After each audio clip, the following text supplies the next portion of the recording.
Hi, everyone, and welcome to this week's Dyknow Digest episode. Dyknow Digest is a weekly video newsletter where we answer questions from Dyknow users to help you use Dyknow better and in more creative ways in your classroom.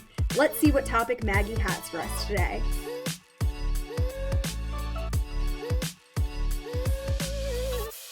Hey Tiara, this week's question is from Shannon McFarland.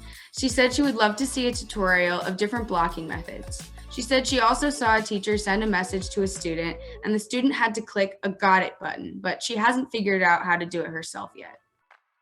That's a great question. There are so many ways that teachers can block students and create blocking plans in Dyknow. So I am happy to run through how those blocking methods work and how teachers can use them, as well as the got it button within the Dyknow message feature, which is something that's not often called out. So thank you, Shannon, for calling that out. I can't wait to answer your question and share how to do those things within Dyknow.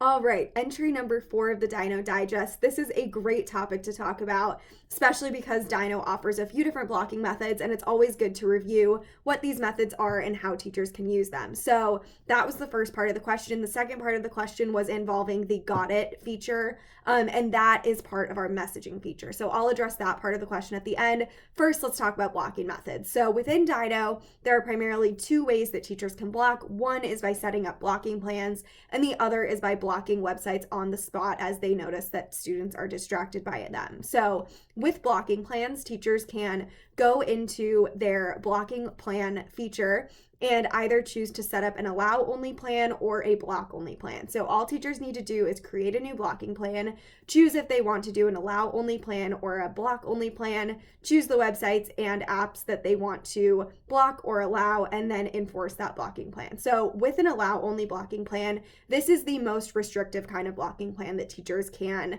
set up. So this is essentially saying that teachers are only allowing certain sites. So this is really good for testing, quizzing, making sure that students are only on those sites that you're wanting them on during an activity or a class session. So teachers need to create a blocking plan and then just choose the sites and apps that are appropriate for that session. Once they have that done, enforce the blocking plan. On the flip side, a block only plan is exactly what it sounds like. You are choosing the sites that you want to block for students. So this gives students a little more leeway and a little more freedom with the sites that they have access to, but you can block certain sites. So this kind of a blocking plan is great if you just want to eliminate social media, gaming apps, things like that, so that students can browse the internet and do research and things like that, but maybe not get onto social media sites, entertainment sites, or gaming sites. So to do the same, you just choose what sites you want to block and go ahead and enforce that site. And you can also do apps for that as well, which is great for social media. And then once you have those blocking plans in place, you can save them as specific names. So you can create different blocking plans that you have saved for different purposes.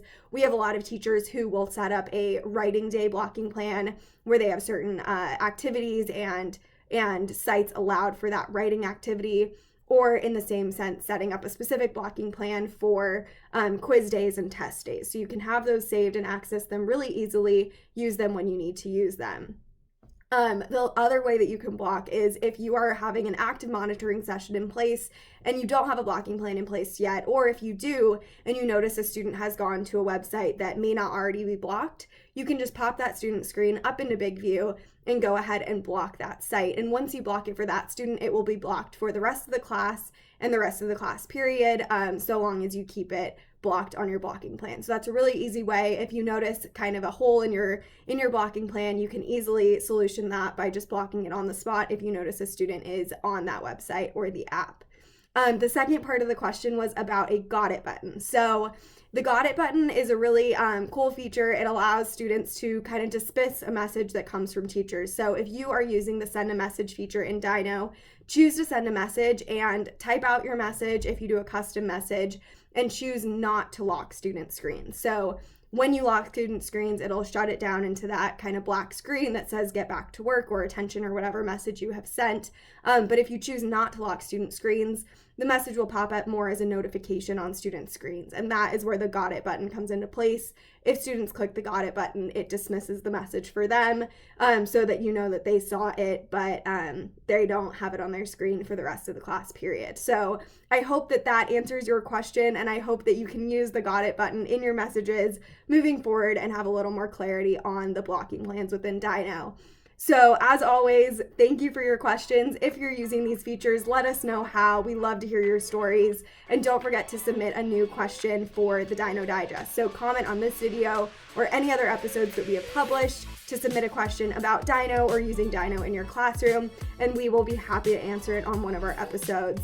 Stay tuned for next week, and thanks for tuning in.